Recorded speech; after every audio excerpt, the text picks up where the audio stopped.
Bom dia, queridos alunos. Estamos inaugurando a apostila 4, olha, página 106. Termologia 4. Gases. Hoje nós vamos falar sobre gases. Pessoal, tem uns textos interessantes que eu gostaria que vocês tivessem tempo, dar uma lidinha, tá? Eu vou trazer o resumão. Ó, em termologia, a gente tem 3 unidades de medida, 3 valores que a gente trabalha muito, né? Estamos trabalhando e vamos trabalhar, que é volume, né? Que é o espaço ocupado pelo gás, a temperatura, a gente já falou bastante, né? Que está associada à energia das moléculas, e a pressão, né? Que é a colisão das moléculas com a parede, né? Então, pressão, que eu acho que vocês já viram com o Thomas, é força sobre a área, né? A temperatura que a gente está vendo, e volume. E aí volume, vocês viram principalmente matemática, né? Volume dos sólidos e tal. Vou precisar desses 3, essa parte. Qual que é a página mesmo, senhor? 106.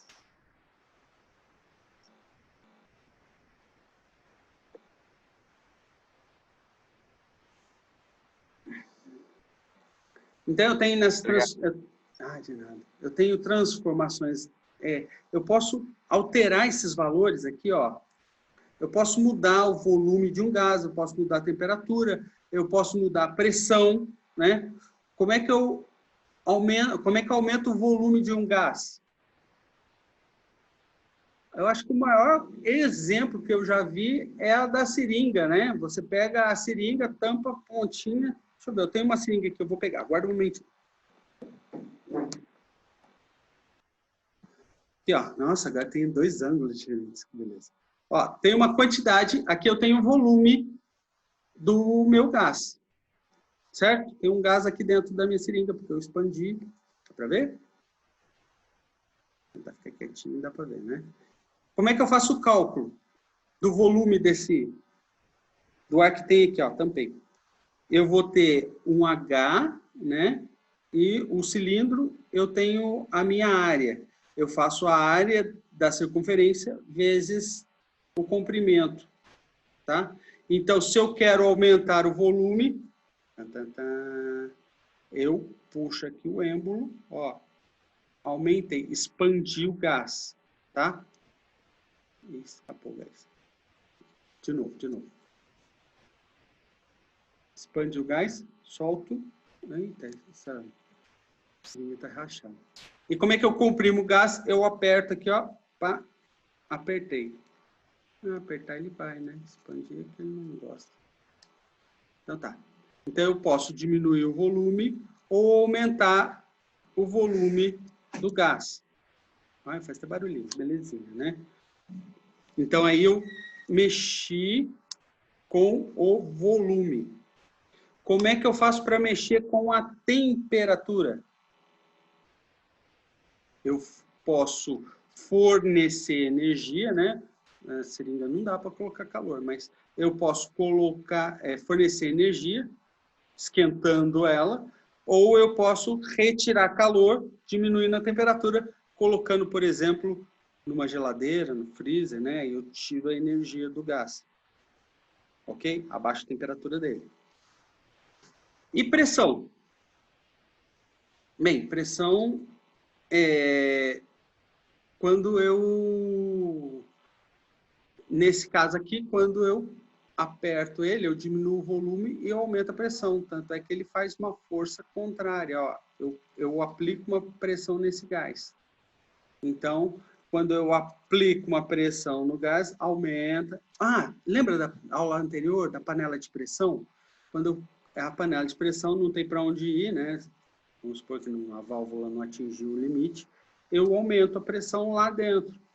Então, eu posso mudar esses 3 estados do meu gás: volume, temperatura e pressão. Normalmente, o que acontece é que eu vou manter um desses 3 constante e altero os outros 2. Quando a temperatura é mantida constante, eu digo que é uma transformação isotérmica. Vamos ver cada um. Tem uma explicação, tá? Mas aí depois vocês leem, tá? Então, eu tenho a transformação isotérmica. Temperatura mantida constante. Isobárica é quando eu mantenho a pressão constante. E isométrica ou isocórica, quando o volume é mantido constante. Isotérmica, então, é quando eu vario a pressão e o volume.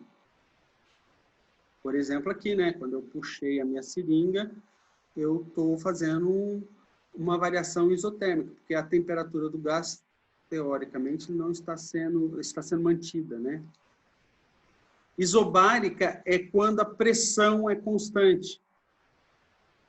Quando que a pressão é constante, gente?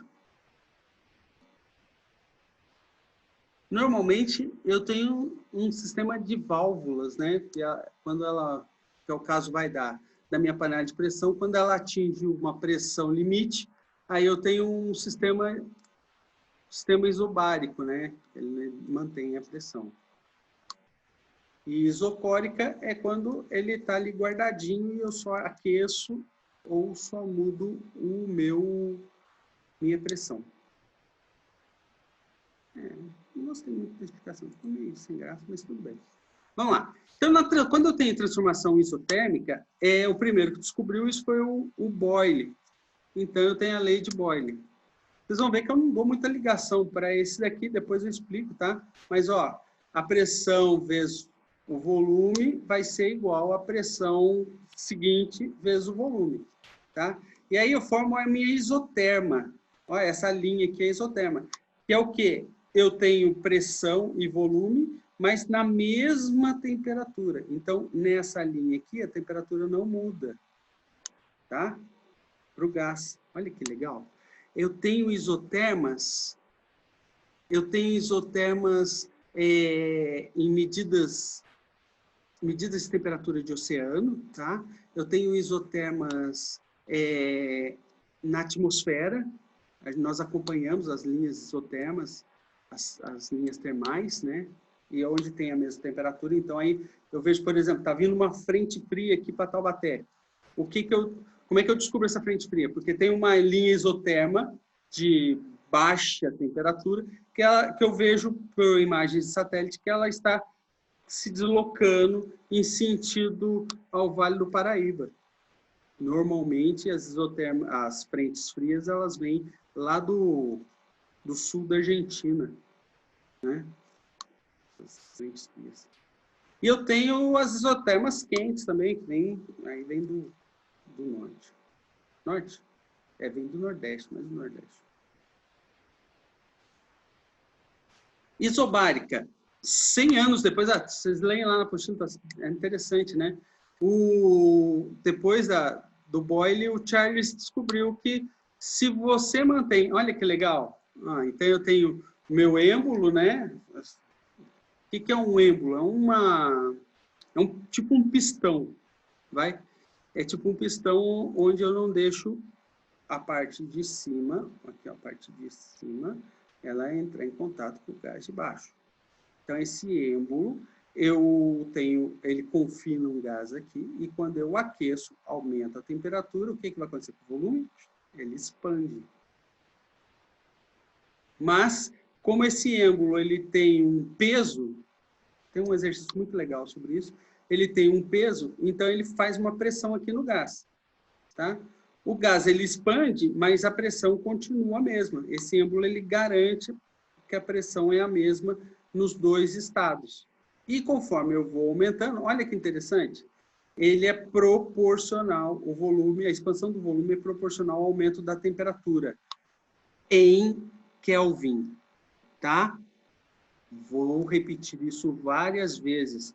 Cuidado, essa proporcionalidade, ela só funciona em Kelvin, temperatura em Kelvin. Então, todo exercício que tiver transformação com variação de temperatura e a temperatura estiver em graus Celsius ou grau Fahrenheit, eu tenho que converter para Kelvin. De novo, pessoal, temperatura só em Kelvin. Não posso colocar o valor da temperatura em Fahrenheit ou em graus Celsius. Pelo amor do Senhor Jesus Cristo. Tá? Deixa eu guardar essa segunda que está atrapalhando. Beleza? Então, ó, temperatura. Apareceu temperatura em graus Celsius, converteremos em Kelvin. Beleza? E quando eu mantenho o meu volume constante? A panela de pressão. Né? Eu mantenho o meu volume constante.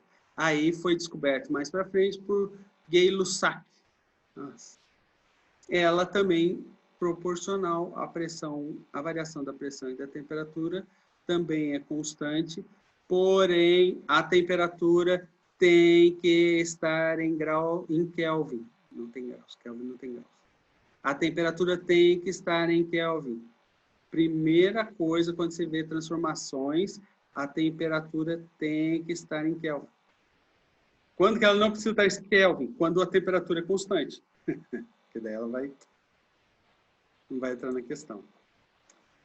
Eu não gosto das 3 leis, por quê? Porque ela é uma generalização da lei geral dos gases perfeitos, que é o famoso Piviti-Povotó. Acho que... Quem que é que fala Piviti-Povotó? É a... Valéria. A Valéria, né? Piviti-Povotó. Pressão vezes volume, dividido pela temperatura inicial, é igual a pressão vezes volume sobre a temperatura final. Esse caso só funciona se eu não tenho, se o gás, tá? Quantidade de moléculas que eu tenho no meu gás, ela se mantém constante, tá? Por que você está falando isso, maluco? A panela de pressão, quando a válvula começa a soltar o gás, eu estou perdendo gás, tá? Então aí não funciona o Piviti-Povotó, tá? Eu tenho que estar com o gás confinado. Beleza? Maravilha. Então, ó, aqui, ó, esse PV, o Piviti, eu vou botar aqui, pressão vezes volume sobre a temperatura em graus Kelvin, ela é sempre constante, tá? Por que ela é constante? Porque a quantidade de moléculas que eu tenho, ou átomos do gás que eu tenho ali em estudo, é sempre o mesmo. Então, o comportamento dele é igual. Aí, essa constante depende da quantidade dos átomos, né, das moléculas. Então, foi atribuído NR. Cadê o nome?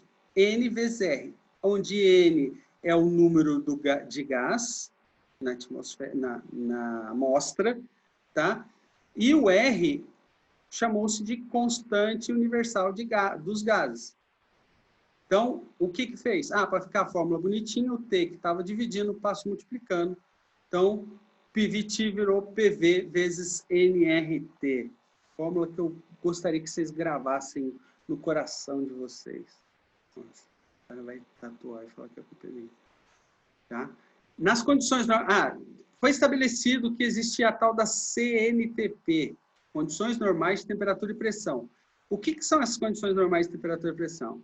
Estabeleceu-se que a temperatura é 0 graus Celsius, 273 Kelvin, 273 Kelvin, e uma atmosfera, o nível do mar. Uma atmosfera é 1,01 vezes 10 a quinta Pascal. O que tem em parênteses é o sistema internacional, tá? Aqui foi o que foi estabelecido, 0 graus 1 atm, e o sistema internacional é 273 Kelvin e 1 vezes 10 a quinta Pascal. Nessas condições, um mol de qualquer gás, olha, isso é uma coisa que difícil entrar na cabeça. Um mol de qualquer gás, tá? Isso quer dizer, um mol, quanto que vale um mol? 6 vezes 10 é 24. moléculas. Mol é como se fosse dúzia. A Valéria não vai gostar disso. Um mol é como se fosse uma dúzia. Uma dúzia é 12. Um mol é 6 às 10 a 24. 6 às 10 a 24. Tá? Então, quando eu tenho 6 às 10 a 24 moléculas ou átomos de um gás, ele vai ocupar 22,4 litros, que equivalem, no sistema internacional, a 22,4 vezes 10 a menos 3 metros cúbicos.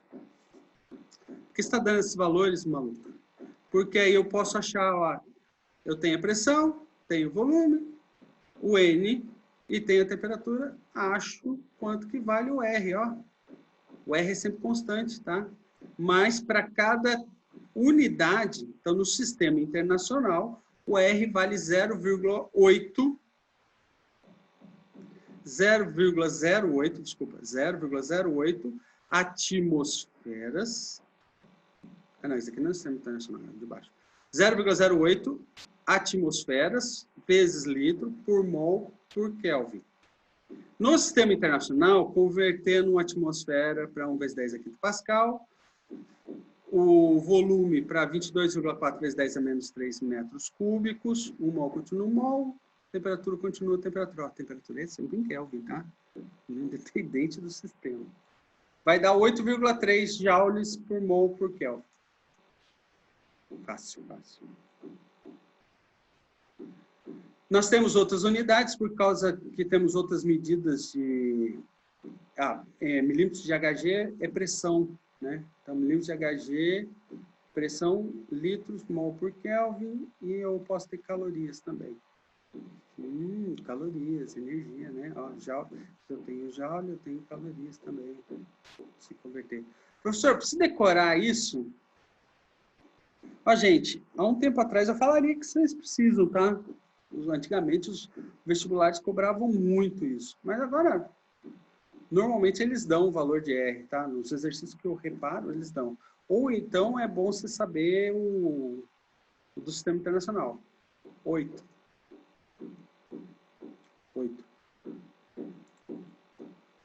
Então vamos lá. Começamos a fazer os exercícios. Primeiro exercício da apostila 4. Item 1. Foi realizada uma transformação gasosa onde se construiu a tabela pressão versus volume. Qual é a relação matemática? Pressão, volume, P vezes V. Então, se eu multiplicar ó, P com V, 0,5 vezes 4, 2. 1 com 2, 2. 4 meio, 5. Olha, PV deu uma constante, 2. Né? Então, o meu PV, P vezes V, é igual a constante. Quer dizer que não foi alterada a temperatura. Certo? Certo. Fácil, hein, senhor? Fácil, muito fácil. Essa matéria é fácil.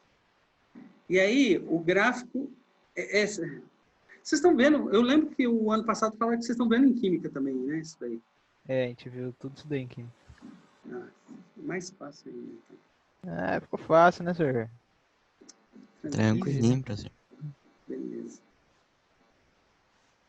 Então, volume e temperatura é V sobre T. Se eu dividir V por T, eu vou ter sempre a mesma constante. Então, eu mantive aqui a pressão, certo? Pressão constante. E aí, se eu dividir V por T, constante. Olha, observa, temperatura sempre em Kelvin. Pelo amor de Deus. Não vai colocar a temperatura em graus Celsius. Temperatura em graus Celsius nunca. Fazendo um gráficozinho, ó, dá uma retinha bonitinha, V por T. Por que será, né, senhor? Será que seria uma pegadinha do Gugu isso daí? Ou a temperatura? É. Eles gostam de colocar isso, viu? Eu já vi vários exercícios que os caras colocam. O pior é em Fahrenheit, né? É Você Fahrenheit, coloca a temperatura aí em ferra um Fahrenheit, pouquinho, aí o cara fia o número lá. Mas é mais difícil. Né? Porque o Celsius, você está... Como o delta... Lembra, quando a gente trabalhava com energia, o delta era igual, e o delta tanto faz trabalhar com Celsius Kelvin, aí chega aqui o cara acha que é a mesma coisa e dança. O pessoal tem preconceito com o Celsius, né, senhor? Não acho, não. A gente usa pra caramba. Muito preconceito, senhor. Não gosto, não. Você Isso não daí tem gosta? que ser revisto. Eu acho que já tem mais preconceito com o Kelvin do que com o Celsius, tá? Eu vejo mais, pô, se falar 300 Kelvin, o cara viaja na maionese, não vai saber que é 27 graus. Agora se fala 27 graus Celsius, né? 7 graus Celsius, né, senhor? Então, o Celsius, ele é mais, como é que fala? Ele é mais usual, eu acho, sei lá. Lógico, né, senhor? É que o númerozinho pequeno, padrão. Agora você vai falar assim, hoje a temperatura está 324 kelvins. Ninguém ia falar isso. Graus, não, opa. Então, a mesma coisa, expressão, né? Se eu fizer P sobre T, mas, professor, se fizesse T sobre P, também daria constante. Tá. Mas a fórmula é P sobre T, tá? Então, se eu dividir P por T, vai ser constante, facinho, tranquilo. E a mesma coisa do gráfico, ó. Estamos no exercício 3 já, hein? É linear. Uma coisa que eu acho interessante é o seguinte, essa reta, ela para no 0 Kelvin. Lembra lá da experiência do Kelvin? Traçou a reta? Ó, Pode crer. foi Verdade. assim que ele chegou no 0 Kelvin. Traçou P por T e pá, zero. Só que Bonito, aqui hein, não senhor? era em Kelvin, né? Que era em Celsius. Aí ele, onde que vai parar lá? Então foi aí que começou o preconceito com o Celsius, então, senhor? Não, eu acho que não. O Kelvin preferiu o Celsius que o Fahrenheit. Pode crer, senhor. Entendeu?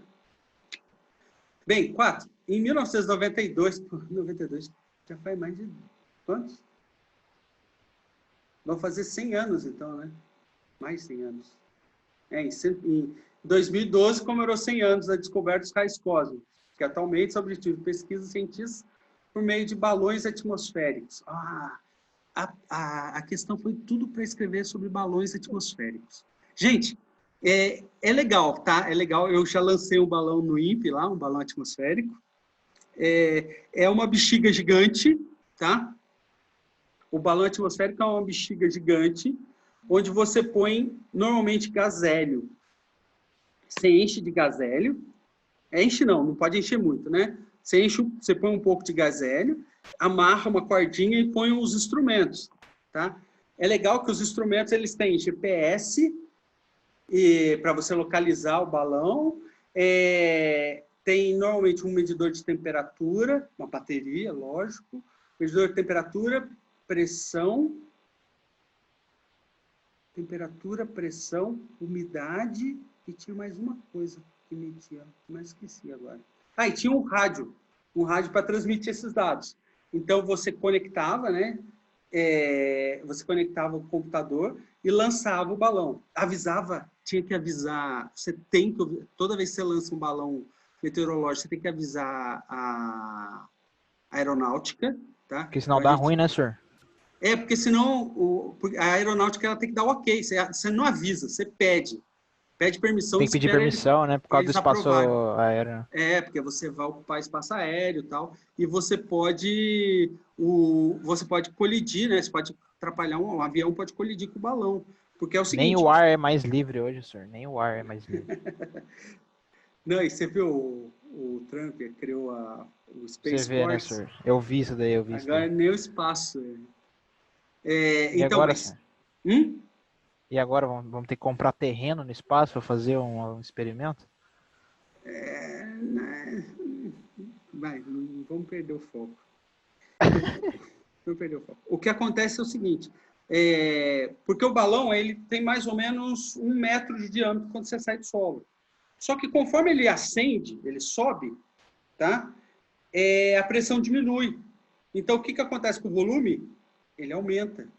Aquele volume vai expandindo, tá? Então, quando ele chega na estratosfera, a 15 quilômetros de altura, ele está 100 vezes mais, parece. Então, é uma bexigona de razoável, né? E aí vocês têm que... então, isso pode atrapalhar um avião, por exemplo, né? Alguma coisa que eles estejam fazendo, uma experiência que estejam fazendo. E aí depois é o seguinte, esse balão ele explode, tá? Chega uma hora que o limite dele ele expande tanto que a borracha ela não consegue aguentar o aumento do volume, ela explode e aí ela cai. E o interessante é que é o seguinte, por exemplo, o nosso balão ele caiu, nós lançamos em São José dos Campos, tá? A gente foi resgatar ele, foi perto de Guarulhos, tá? Então ele sobe verticalmente, mas como tem os ventos, ele vai viajando por aí, entendeu? E aí como tem o GPS, ele cai e aí você sabe o endereço GPS. E aí você sai caçando o balão. Nós tínhamos... Por que eu fiz isso? Teve umas experiências... Eu não cheguei a fazer experiência, mas antes de mim, o pessoal estava vendo quanto que tinha de ozônio, a coluna de ozônio na superfície, porque a gente tem instrumentos no INPE que medem essa coluna. E aí precisa aferir esses valores, se estão corretos, não, fazer alguns ajustes. Então, o melhor é fazer medidas. E aí tinha um sensor de ozônio, que é caro, e o GPS. Aí, então, a gente tinha que recuperar o aparelho, né? E aí saía caçando, cara. Pô, o cara saía na Dutra lá, com o GPS e o carro. Aí o balão parava, estacionava. Aí ele voltava, aí você tinha que procurar o retorno e voltar. E aí ele ia voltando, a gente achou lá perto de Guarulhos o equipamento. Eu estava comentando isso com um colega meu que trabalha no IAV. E aí, pra você ter noção, o cara é pesquisador lá, tal.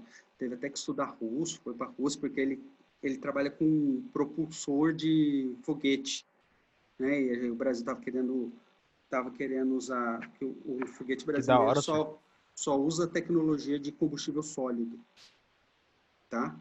Combustível sólido é muito legal, porque ele tem uma poder de explosão. Gente, ele me contou que pegou um bloquinho pequenininho, tá?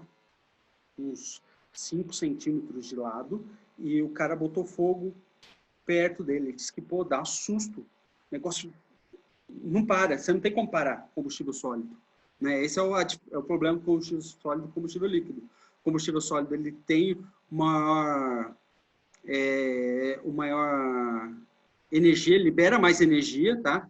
Então, ele é um propulsor mais forte, só que uma vez iniciado, você não para, você não tem controle, né?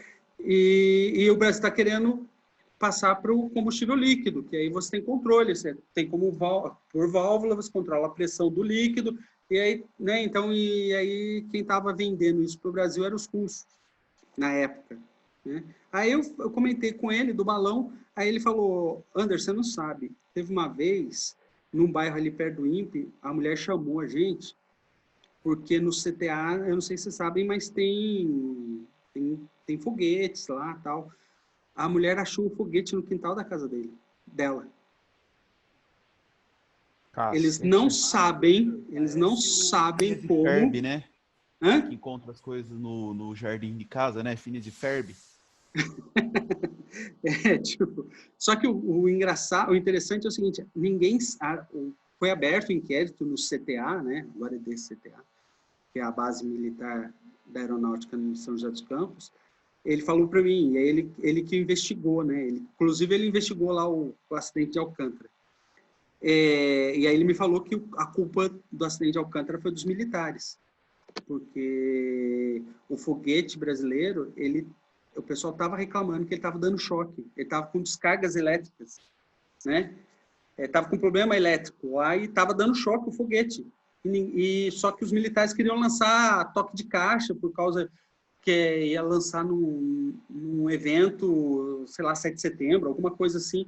E aí eles apressaram o negócio, não fizeram os testes devidos, e aí por isso o que aconteceu foi que o foguete ele começou a pegar fogo na base, entendeu? Com o pessoal lá dentro, e aí matou quase todo mundo lá. Então, e aí ele achou, só que não sabe como, o foguete provavelmente deve ter acontecido a mesma coisa. Alcântara, ele atingiu uma temperatura alta, o combustível sólido pegou fogo por espontânea temperatura, por espontaneidade, e aí saiu voando e parou no quintal da mulher lá. Que coisa, hein, Casos de família, né? O foguete caiu no meu quintal. Então, mas vamos voltar. Ó, suponha que um desses balões tenha sido parcialmente preenchido com 300 metros cúbicos de gás hélio. Pô, 300 metros cúbicos, metro cúbico pra caramba. Medidos ao nível do mar e a temperatura de 27 graus Celsius. Ó, 27 graus Celsius.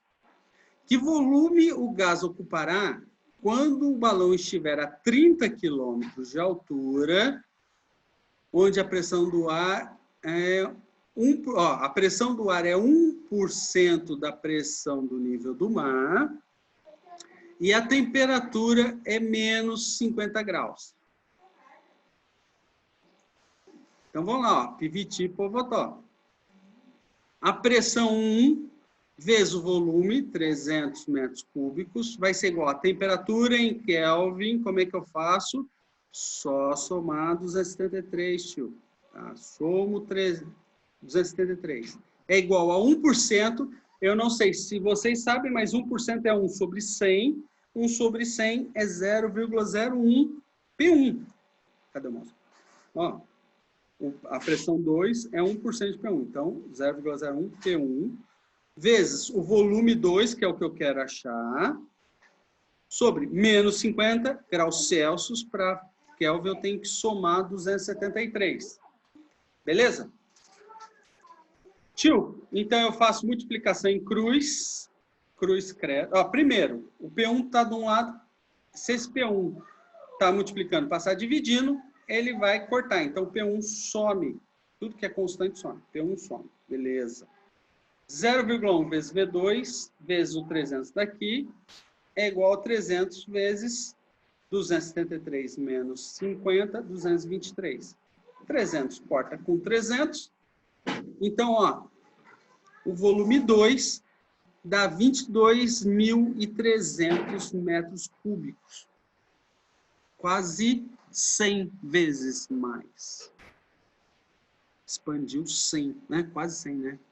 Foi de 300 para 22.300. Foi 22 mil metros cúbicos a mais. É muita coisa, gente. Uma bexiga que aguenta. É louco, O meu professor, meu orientador de doutorado, ele lançou uns balões. Ele tinha que lançar uns balões para medir raios, tá? Que na época a minha co-orientadora era aluna dele e tal. E por acaso é a mulher dele também. Ele me mostrou a foto de um balão. O balão dele era transparente, cara. E era legal que eu falava assim, ô professor, tem uma parte redonda e tinha um cabo, parecia um cabo branco embaixo. Eu falei, o que é esse cabo branco embaixo aí? Ele falou, era o balão. É que você enche só um pouquinho, fica uma bolinha, e o resto fica vazio. Aí, conforme vai expandindo, ele vai inchando. Ele vai enchendo. Da hora, senhor. Caraca, que doideira, professor. Depois, se vocês quiserem, eu vejo se eu acho a foto, eu mostro, eu posto lá no Classroom, no Pad, lá no... E aí, é legal, você vê uma parte, ó, você vai ver uma parte, então você vai ver uma parte cheia e você vai ver uma parte branca no chão. Essa parte branca no chão é o balão, que depois, conforme vai subindo, ele vai enchendo, para ele aguentar, né? Próximo. 5. Olha que legal. Então, gente, por que eu tenho esse peso? Ó, esse peso, ele garante a pressão, tá? Ele garante a pressão. Então, no esquema abaixo tem representado um reservatório cilíndrico contendo uma certa massa de gás ideal. Gente, gás ideal é um nome genérico, um nome bonito para qualquer gás, tá? Mas, na verdade, o gás ideal ele tem umas condições específicas que você não encontra em nenhum gás. É coisa de físico, tá? É uma aproximação. E aí todos vão ser aproximados a um gás ideal. Considere desprezível a massa do embolo e a pressão atmosférica. Sobre os embolos são colocados 2 corpos, um de massa 2 kg e o outro de massa M. tá? Para que eles permaneçam em equilíbrio. Então, um fica a 3H e o outro fica a H de altura, respectivamente. A temperatura do gás na situação 1 é o dobro da temperatura do gás 2. Então, 2, a temperatura é o dobro. Calcule o valor de M desprezando o atrito dos embora. Ó, aqui não fala, tá? Quando não fala, tudo bem, mas o certo seria falar, é o dobro em grau, em kelvins, tá? Em kelvins. Se fosse o dobro em Celsius, eu tinha que converter. E aí, o exercício que eu dei para vocês, alguns me perguntam, teve um que me perguntou, não lembro quem me perguntou, do delta T, né? 60, ele queria saber quanto que era a variação da temperatura nos Estados Unidos é 60 graus Celsius. Qual é a variação, qual é essa temperatura em Kelvin? Aí o cara converte 60 Celsius para Fahrenheit e acha que a resposta certa é a resposta errada. Por quê? Delta é inicial menos final. Então, se é 60, então eu considero o final como 60 e o inicial como 0. Por quê? 0 graus Celsius não é 0 graus Fahrenheit. 0 graus Celsius é 32 Fahrenheit. Então, aí eu tenho que subtrair o 60, o valor que eu achei em Fahrenheit de 60 graus Celsius de 32. Vamos lá, Piviti Povotó. Pressão vai ser igual ao volume. Então, ó, eu tenho, como eu falei, um cilindro, então vai ser a área vezes a altura. Por quê? Porque a área dos dois é a mesma. A área dos dois é a mesma. Então, eu tiro o peso de 2 kg e coloco o peso M, então eu garanto que tem a mesma quantidade de gás lá dentro. Tá? Então, ó, a área do primeiro vai ser a área vezes 3H e a do segundo vai ser a área vezes H. Tá? A temperatura do primeiro, ele diz que é o dobro do segundo. Então, T1 vai ser 2 vezes T2. E aqui eu tenho T2. Por que você fez isso? Ó, o que tem igual some. Então, T2 some, A some e o H some também. Pô, o que sobrou, professor? Ó, sobrou P1 vezes 3 dividido por 2. E aqui do outro lado só sobrou P2.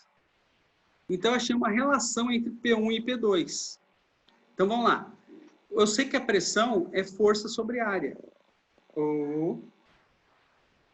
A P1 vai ser a força, que eu sei que é 2 kg vezes gravidade, né? Força igual a massa vezes aceleração, segundo a lei de Newton, sobre A. E o P2, E o P2 vai ser o Mzão, que eu não sei, sobre G por A. Eu vou fazer a mesma coisa, P1 sobre P2. Então, ó, o A some e o G some. Então, 2G... Tá, aqui eu fiz diferente, desculpa. Como é P1 sobre P2, é a mesma coisa, lembra, a aula de matemática lá da sexta série. É a mesma coisa que eu multiplicar com a fração do de baixo invertida. Ó, então, eu peguei o P2 e inverti. Por quê? Ó, o A some, o G some. Então, vai ser 2 sobre M. P1 sobre 2 é 2 sobre M. Como eu achei que P1 sobre P2 é 2 terços, então, 2 terços. Ó. 2M é igual a 6, M igual a 3 quilos. Tá? Você entendeu, Kilt? Vocês entenderam? Sim, senhor. Beleza? Segue em Easy. frente.